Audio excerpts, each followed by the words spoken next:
தமிழக நண்பர்கள் அனைவருக்கும் வணக்கம். பிருத்திவிராஜ் அவர்களோட நடிப்புல பிளஸ்ஸி அவர்களுடைய இயக்கத்துல ஆடு ஜீவிதம் இந்த திரைப்படம் ரிலீஸ் ஆயிருக்கு.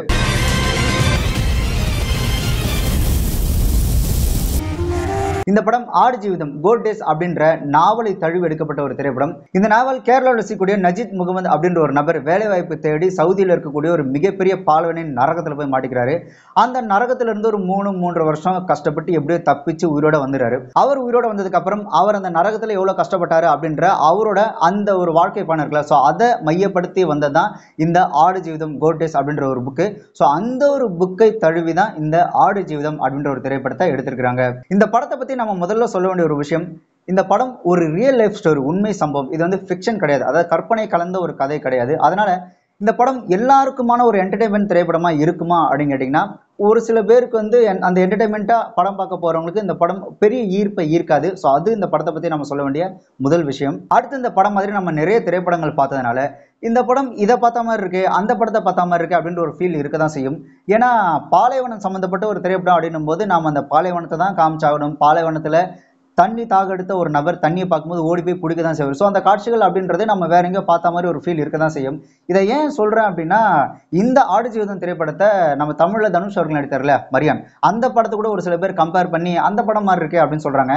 ஆக்சுவலா மரியான் திரைப்படமே அந்த ஆடு ஜீவிதம் அப்படின்ற புக்ல இருந்து இன்ஸ்பயர் ஆகி தான் நாங்கள் காட்சிகள் எடுத்தோம் அப்படின்னு அந்த படத்தோட இயக்குனர் அப்பவே சொல்லியிருந்தாங்க.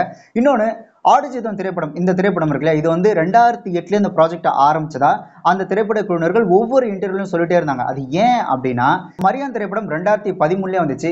ஸோ அதனால இந்த கம்பாரிசன் அப்படின்றது கண்டிப்பா இருக்கும்ன்றதுனாலேயே அவங்க வந்துட்டு நாங்கள் இந்த திரைப்படத்தை 2008 ஆரம்பிச்சிட்டோம் அப்படின்னு அந்த திரைப்பட குழுவினர்கள் ஒவ்வொரு இன்டர்வியூலையும் சொல்லிட்டே இருக்காங்க. 2008-9 வந்து இந்த மாதிரி நான் இந்த படம் பண்ணோங்க இந்த ஐடியாவில் வந்து he came and met me. இந்த படத்தோட கதையை பத்தி சொல்லணும் அப்படின்னா, நஜீத் முகமது பிருத்திவிராஜ் அவர்கள் அவரும் அவர் கூட ஹக்கீம் அப்படின்ற ஒரு பையனும் வேலை வாய்ப்பு தேடி சவுதிக்கு போறாங்க. அப்படி போற இடத்துல இவங்க யாரை மீட் பண்ணுமோ அவங்கள மீட் பண்ணாம வேற ஒரு அரபி கிட்ட மாட்டிக்கிறாங்க. அந்த அரபி இவங்களை கூட்டு போயிட்டு ஆள் நடமாட்டமே இல்லாத ஒரு பாலைவனத்துல அடிமை மாதிரி வேலை வாங்குறதுக்காக கூட்டு போய் வச்சுக்கிறாரு. அதை பாலைவனம் அப்படின்னு சொல்றதை விட அது ஒரு நரகம் அப்படின்னு சொல்லலாம். கண்ணு கெட்டின தூரம் வெறும் மணல் மேடு, சுவாசிக்கிற காத்து வெறும் அனல் காத்து தான். கண்ணு கெட்டின தூரம் வரைக்கும் ஒரு சொட்டு தண்ணி கூட அந்த இடத்துல பார்க்க முடியாது. அப்படி ஒரு நரகத்துல எங்கேயோ ஒரு கம்பெனி வேலைக்கு போக வேண்டிய பிருத்திவிராஜ் அவர்கள் ஆட்டையும் ஒட்டகத்தையும் இங்கே மேய்க்க விட்டுறாங்க. இதே மாதிரி அவர் கூட வந்து ஹக்கீம் அப்படின்ற சின்ன பையனையும் வேற ஒரு இடத்துல அவரையும் ஆட்டையும் ஒட்டகத்தையும் மேய்க்க விட்டுறாங்க. ஸோ இப்படி ஏதோ ஒரு வேலைக்கு போன இடத்துல சம்பந்தமே இல்லாத ஒரு இடத்துல ஒரு நரகத்துல மாட்டிக்கிறாரு பிருத்திவிராஜ். இப்படி வந்து மாட்டிக்கிட்ட போது அங்கிருந்து எவ்வளவு தப்பிக்க முயற்சி பண்ணாலும் அங்கிருந்து தப்பிக்கவே முடியாது. ஏன்னா அங்க இருக்கக்கூடிய அவரோட அந்த முதலாளி அந்த அரபி பாத்தீங்கன்னா ஒரு இரக்கமே இல்லாத ஒரு நபர். எங்க போய் எப்படி தப்பிச்சாலும் அந்த அரபி வந்து கண்டுபிடிச்சிடாப்ல. ஏன்னா அவர் கையில பைனாகுலரும் இருக்கு, ஜீப் இருக்கு, ஒட்டகமும் இருக்கு. அப்படி ஒரு தடவை தப்பிக்க முயற்சி பண்ணும்போது அரபி கிட்ட மாட்டி அரபியரோட காலையும் உடச்சிடாரு. இன்னொன்னு, அந்த அரபி கிட்ட கன் இருக்கு, அந்த ஆளு சுட்டு கொள்றதுக்கும் தயங்கவே மாட்டான். அந்த இடத்துல சுட்டு கொண்டா கூட அட்லீஸ்ட் ஒரு பணத்துக்கு ஒரு சின்ன மரியாதை கொடுப்பான் அப்படின்ற மாதிரி புதைக்க கூட மாட்டாங்க. அப்படியே பாலைவனத்துல போட்டுருவாங்க. பாலைவனத்தில் போட்டதுக்கு அப்புறம் அந்த பணத்தை அங்க இருக்கக்கூடிய கழுகுகள் கொத்தி தின்னும்.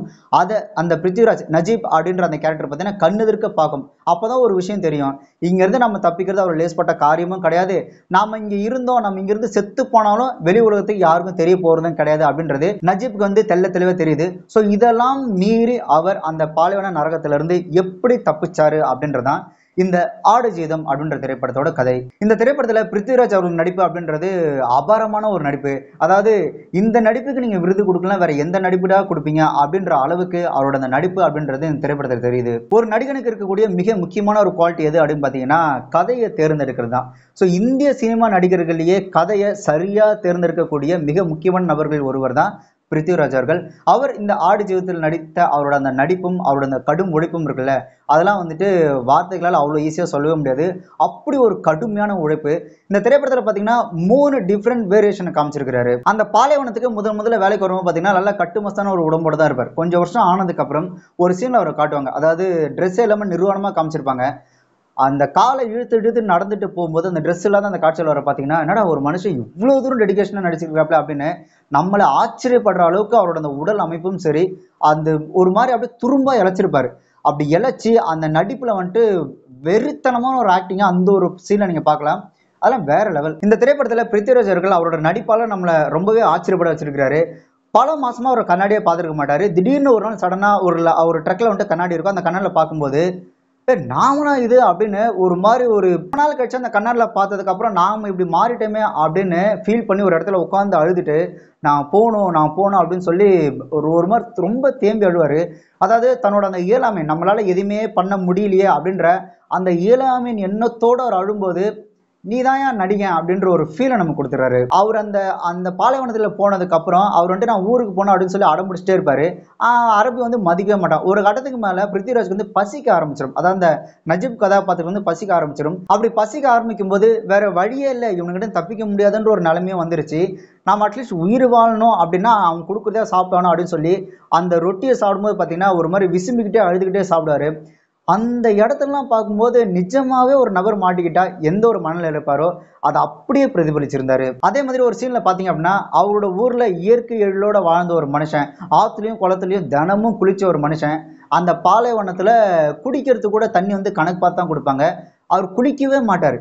ஒரு பல மாசம் வருஷ கணக்கு ஆனதுக்கு அப்புறம் அவர் முறையா போட்டு மறுபடியும் குளிப்பாரு. அப்படி குளிக்கும்போது பாத்தீங்கன்னா அந்த தண்ணி அந்த உடம்பு முழுக்க குளிக்கிற அந்த சந்தோஷத்தை அவர் வந்துட்டு ஒரு மாதிரி அழுது கத்தி வெளிப்படுத்துவாரு. அந்த ஒரு நடிப்புலையும் பிருத்திவிராஜ் அவர்கள் மிரட்டிட்டாரு. இந்த படத்துல வசனங்கள் அப்படின்றது ரொம்பவே குறைவு. முழுக்க முழுக்க உடல் மொழி நடிப்பினால மட்டுமே அவர் வந்துட்டு தான் மனசுல நினைக்கிறத காமிக்க முடியும். இந்த பாலைவனத்துல போய் மாட்டிக்கிட்டாங்க அப்படின்னா அங்க வீசக்கூடிய காத்து அப்படின்றது அனல் காத்து தான். நம்ம ஒரு 2 நாள் 3 நாள் அனல் காத்துல இருந்தோம் அப்படின்னா நம்மளோட தொண்டை அந்த குரல் இருக்குல்ல, அந்த குரல் வந்துட்டு அப்படியே ஒரு மாதிரி மாறிடும். அதே மாதிரி இந்த மணல் காத்து அடிச்சுட்டே இருந்தது அப்படின்னா நம்ம வந்துட்டு கண்ணு சிமிரிட்டே இருக்கிற ஒரு சூழ்நிலை நமக்குள்ள வந்துடும். இது எல்லாத்தையும் இந்த திரைப்படத்துல ரொம்ப அழகா ஹேண்டில் பண்ணியிருந்தாரு பிருத்திவிராஜ் அவர்கள். இந்த திரைப்படத்துல பிருத்திவிராஜ் அவர்கள் எந்த அளவுக்கு நடிச்சிருக்கிறாரோ அந்த அளவுக்கு அவருக்கு ரொம்ப ஆதரவா சப்போர்ட்டா இருந்த ஒரு விஷயம் எது அப்படின்னு பாத்தீங்கன்னா காஸ்டியூம் அண்ட் மேக்கப். கண்டிப்பா இந்த திரைப்படத்தில் இடம்பெற்ற அந்த மேக்கப் அப்படின்றது ஒரு மிகப்பெரிய அளவுல கண்டிப்பா பேசப்படும். பிருத்திவிராஜ் அவர்கள் மட்டும் இல்ல, அவர் கூட அந்த ஹக்கீம் கதாபாத்திரத்தும் சரி, அவர் கூட அந்த ஆப்பிரிக்கன் அந்த கதாபாத்திரமும் சரி, இவங்களோட மேக்கப் அப்படின்றது அவ்வளோ யதார்த்தமா இருந்தது. ஒரு சீன்ல பாத்தீங்கன்னா அந்த காலில் செருப்பே படாம பாலைவன மண்ணில் நடந்து கால் கொப்பளிச்சு ஒரு மாதிரி அப்படியே வீங்கி போயிருக்கும். அதை காமிச்ச அந்த மேக்கப் இருக்குல்ல, அதெல்லாம் பயங்கரமா இருந்தது. நல்லா யோசிச்சு பாருங்க. பிருத்திவிராஜ் பாத்தீங்கன்னா நல்ல கலர். அவர் வந்து பாலைவனத்துல ஒரு 3 வருஷம் கஷ்டப்பட்ட ஒரு மனுஷன் எப்படி இருப்பானா ஒரு மாதிரி கரையல்னு மூஞ்செல்லாம் ஒரு மாதிரி ஆகி உதரெல்லாம் ஒரு மாதிரி வெடிச்சு ஆளே ஒரு மாதிரி இருப்பாங்க. ஸோ பிருத்திவிராஜ் மாதிரியான ஒரு நபருக்கு இந்த மாதிரி மேக்கப் போறது அப்படின்றது ஒரு சவாலான ஒரு விஷயம். ஸோ அதை இந்த திரைப்படத்துல ரொம்பவே சூப்பரா செஞ்சிருக்காங்க. அடுத்து இந்த திரைப்படத்தோட சினிமோகிராஃபி அண்ட் மியூசிக் ரெண்டுத்தையும் நம்ம ஒன்னா தான் சொல்ல முடியும், பிரிச்சு பார்க்கவே முடியாது. ஏன்னா இந்த மாதிரி வாழ்வியல் சம்பந்தமான திரைப்படங்கள்ல சினிமோகிராஃபியும் இசையும் மட்டும்தான் நம்ம கூட அதிகமா பேசும். அதே மாதிரி சினிமோகிராஃபி கூட சேர்ந்து அந்த ஒரு எடிட்டிங், அந்த படத்தோட டைட்டில் போடும்போதே பாத்தீங்க அப்படின்னா அந்த சினிமோகிராஃபி எடிட்டிங்கும் அவ்வளோ சூப்பரா ஒர்க் பண்ணியிருந்தாங்க. முக்கியமா பிருத்திவிராஜ் அவர்கள் ஒரு இயற்கை எழிலோட வாழ்ந்த ஒரு மனுஷன் ஒரு பாலைவனத்துல மாட்டினதுக்கு அப்புறம் அந்த பாலைவனத்திலிருந்து அப்படியே அந்த அவங்களோட ஊரை காட்டுற அந்த காட்சி அமைப்புகள்ல பாத்தீங்கன்னா சினிமோகிராஃபியும் சரி எடிட்டிங்கும் சரி அவ்வளோ அருமையா ஒர்க் பண்ணியிருந்தாங்க. அதுல அந்த பாலைவனம் அந்த மணல் அதெல்லாம் தாண்டி எனக்கு ரொம்ப பிடிச்ச ஒரு ஃப்ரேம் எது அப்படின்னு பாத்தீங்கன்னா அந்த ஆப்பிரிக்கன் இப்ராஹிம் பாத்தீங்கன்னா ஒரு இடத்துல உட்காந்துட்டு இருப்பாரு. அவர் உட்காந்துட்டு இருக்கும்போது அந்த சன் அப்படியே ரைஸ் ஆகும். அதை காமிச்ச அந்த ஒரு விஷுவல் அப்படின்றது சூப்பரா இருந்தது. அதே மாதிரி ஏஆர் ரஹ்மான் அவர்களோட அந்த இசை, ஏஆர் ரஹ்மான் அவர்கள் பாத்தீங்கன்னா இந்த திரைப்படத்துல வந்துட்டு இசையால மிரட்டலாம் இல்லை, ஆனா அங்க வாழக்கூடிய அந்த மனிதர்களோட மனநிலையை வந்துட்டு இசையின் மூலியமா நம்மள வந்துட்டு அப்படியே உணர வச்சிருந்தாரு. அதே மாதிரி திரைக்கதையிலும் சரி பல காட்சிகள் ரொம்பவே நல்லா இருந்து, முக்கியமா இவர் அந்த பாலைவனத்துல போய் மாட்டினதுக்கு அப்புறம் அவ்வளவுதான் தெரிஞ்சு போச்சு, இதுக்கப்புறம் நம்மளால தப்பிக்க முடியாது அப்படின்னு தெரிஞ்சதுக்கு அப்புறம் இவர் வந்து அந்த வாழ்க்கையை பழகி வாழ ஆரம்பிச்சிருவாரு. ஒரு கட்டத்துல அங்கிருந்து தப்பிக்க முற்படும் போது அந்த ஆடுகளையும் ஒட்டகத்தையும் பிரியறதுக்கு ஒரு மனசு வராது. ஸோ அந்த காட்சியா இருக்கட்டும், அதே மாதிரி இவங்க அந்த காணல் நீரை பார்த்து ஏமாற காட்சியாகட்டும், இதெல்லாம் தாண்டி அந்த ஹக்கீம் கதாபாத்திரம் இறக்கும் போது ஒரு சீக்வன்ஸ் ஒன்று இருக்கும்.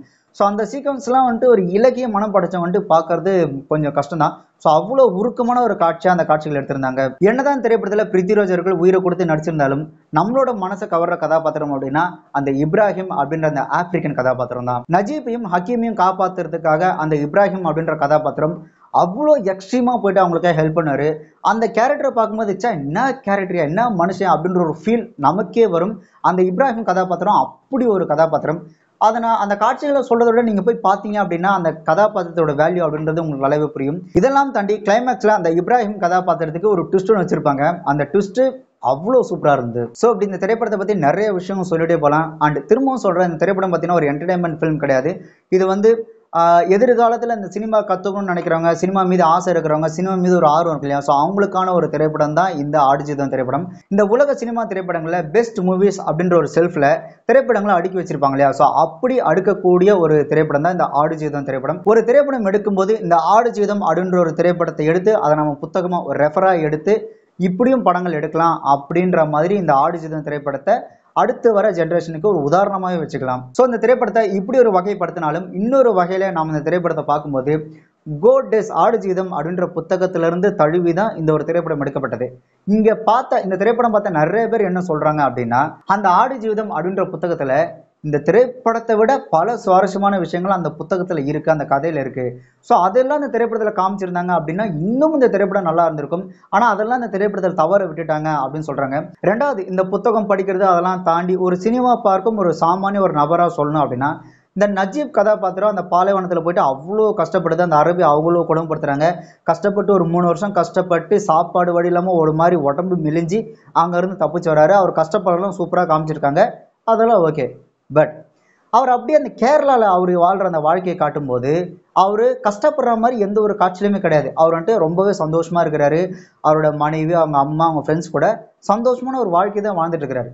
அப்போது இங்கே சந்தோஷமாக வாழ்கிற இந்த ஒரு மனிதர் இவர் ஏன் இங்கே பாலைவனத்தில் போய் கஷ்டப்படணும் அப்படின்ற ஒரு கேள்விக்குறி ஒன்று இருக்குது. ஏன்னா அவர் வந்துட்டு ஏதோ ஒரு விஷயம் வந்துட்டு புஷ் பண்ணணும். இல்லைப்பா, நீ இங்கே இருந்தால் வேலைக்காகாது, இங்கேருந்து நீ அங்கே போய் கண்டிப்பாக உழைச்சி இந்த குடும்பத்தை நீ கொடுத்தே ஆகணும் அப்படின்னு எந்த ஒரு நிபந்தனையும் அவர்கிட்ட இல்லவே இல்லை. உங்களுக்கு உதாரணத்துக்கு ஒரு வீடு கடலில் மூழ்கி போச்சு, இல்லை விடிஞ்ச உடனே கடைக்காரன் வீட்டில் வந்து கதவை தட்டி கடன் கேட்டு அசிங்கப்படுத்துறான், அப்படின்னா அக்கா தங்கச்சி கல்யாணம் பண்ணணும், இந்த மாதிரி அவருக்கு வந்துட்டு ஒரு இக்கட்டான ஒரு நெருக்கடியான ஒரு சூழல் வந்துட்டு அவருக்கு கிடையவே கிடையாது. அவர் வந்துட்டு ரொம்ப சந்தோஷமான ஒரு வாழ்க்கை தான் வாழ்ந்துட்டு இருக்கிறாரு. அப்படின்னும் போது இவர் அவ்வளவு தூரம் ஏன் போய் கஷ்டப்படணும் அப்படின்ற ஒரு கேள்வி அப்படின்றது இந்த இடத்துல இருக்கு. ஒருவேளை அந்த மாதிரி இவர் வந்துட்டு இந்த ஊர்லயே இவருக்கு இவ்வளவு பண நெருக்கடி, இவ்வளவு அந்த வாழ்க்கை நெருக்கடி இருக்கிறதுனாலதான் இவர் வந்துட்டு வேற வழியே இல்லாம வெளிநாட்டுக்கு வேலைக்கு போனாரு. அப்படி போன இடத்துலயும் இப்படி மாட்டிக்கிட்டு இவர் இவ்வளவு கஷ்டப்படுறாரு அப்படின்ற மாதிரி காமிச்சிருந்தாங்க அப்படின்னா நமக்கு ஒருவேளை இன்னும் கொஞ்சம் அந்த கதாபாத்திரம் வந்து சாட்டிஸ்ஃபைடா இருந்திருக்கும். பட் நம்ம வந்துட்டு நார்மலா பார்க்கும்போது இந்த மனுஷன் கேரளால அவ்வளோ இயற்கையோட அங்கே சந்தோஷமா இருக்கிறாப்புல, அப்படியே போய் மாட்டிக்கிட்டாப்ல அப்படின்ற ஒரு சின்ன ஒரு ஃபீல் இருக்க தான் செய்யுது.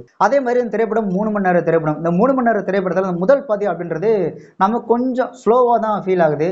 இது உண்மை கதை, இந்த உண்மைக்கு நெருக்கமான கதை அப்படின்னும் போது பெருசா டேர்ன்ஸ் அண்ட் ட்விஸ்ட்லாம் நம்ம வைக்கலாம் முடியாது. எந்த அளவுக்கு நேர்த்தியாகவும் சுவாரஸ்யமாகவும் காட்ட முடியும் அப்படின்றது மட்டும்தான் இந்த திரைப்படத்தை நம்ம எதிர்பார்க்க முடியும்.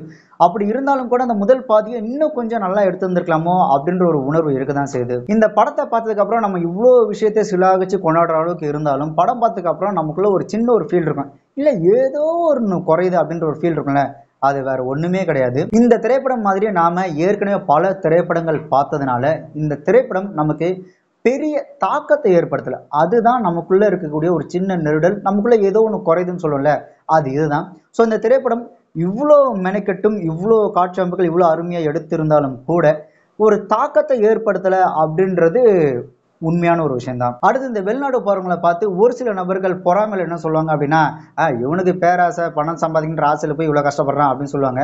ஆக்சுவலாக இங்கே யாருக்கும் அவ்வளோ பெரிய பேராசெல்லாம் ஒன்றுமே கிடையாது. அவங்கள பொறுத்த வரைக்கும், முக்கியமாக இந்த குடும்ப ஆண்களை பொறுத்த வரைக்கும் அவங்களோட சந்தோஷம், அவங்களோட வாழ்க்கை பற்றி அவங்க பெருசாக யோசிக்கிறதே கிடையாது. பல்ல கடிச்சிட்டு ஒரு 4-5 வருஷம் மட்டும் நாம் அந்த வேற நாட்டில் போய் கஷ்டப்பட்டோம் அப்படின்னா நம்மளோட குடும்பம், நம்மளோட மனைவி, அம்மா, அப்பா, நம்மளோட குழந்தைங்களோட எதிர்காலம் அப்படின்றது ரொம்ப நல்லா இருக்கும். அதுக்கு நாம பல்ல கடிச்சிட்டு ஒரு 4-5 வருஷம் மட்டும் கஷ்டப்பட்டா போதும், நம்மளோட குடும்பம் நல்லா இருக்கும் அப்படின்றதுக்காக மட்டும்தான் இங்க பல பேர் வெளிநாட்டுல போய் கஷ்டப்படுறது.